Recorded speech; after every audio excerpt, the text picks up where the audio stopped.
ជំរាបសួរពុកម៉ែបងប្អូនបាទប្រជាកសិករទាំងអស់គ្នាបាទដែលធ្វើចំការកស៊ូអញ្ចឹងណាបាទថ្ងៃនេះបាទគឺខ្ញុំមកវិភាគបាទជាមួយនឹងបងបាទតើតើនឹងចំការកស៊ូដែលយើងមានដីតិចបាទមានដីតិចហើយប៉ុន្តែយើងដាំកស៊ូច្រើនអញ្ចឹងណាបាទដោយចការមួយកន្លែងនេះក៏ដាំចន្លោះខ្ទង់តែ2ម៉ែត្រ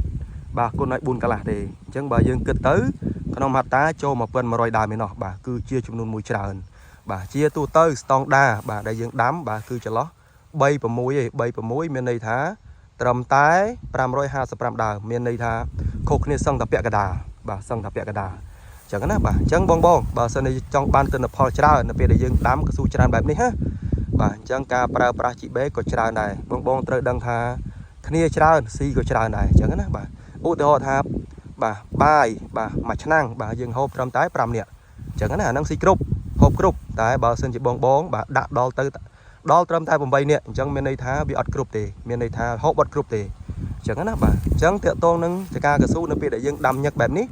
បាទការប្រើប្រាស់ជីគ្រាប់ក៏ត្រូវតែច្រើនអញ្ចឹងណាបាទជាទូទៅមហាត់300គីឡូអាហ្នឹងសម្រាប់គេដាំ3 6បាទក្នុងមហាត់តាតែបើសិនជាយើងដាំបាទលក្ខណៈ1 2 4បែបនេះបាទ2ម៉ែត្រ4ម៉ែត្រកន្លះបែបនេះបាទមិនក្រោមពី400គីឡូឬ450គីឡូឡើងទៅទេបាទបញ្ជាក់កន្លែងនេះ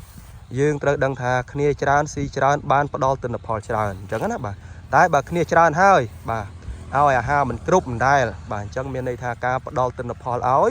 ក៏ដូចតែគ្នាតិចមិនដែរទេអញ្ចឹងណាបាទអញ្ចឹងខ្ញុំបញ្ជាក់កន្លែងនេះជាមួយនឹងបងបាទអញ្ចឹងបើសិនជាបងបាទមានអីត្រូវបន្ថែមបាទអាច comment បាទបន្ថែមទៀតអញ្ចឹងណាបាទនៅក្នុងវីដេអូនេះបាទអរគុណច្រើនបាទអរគុណបាទគ្រប់លា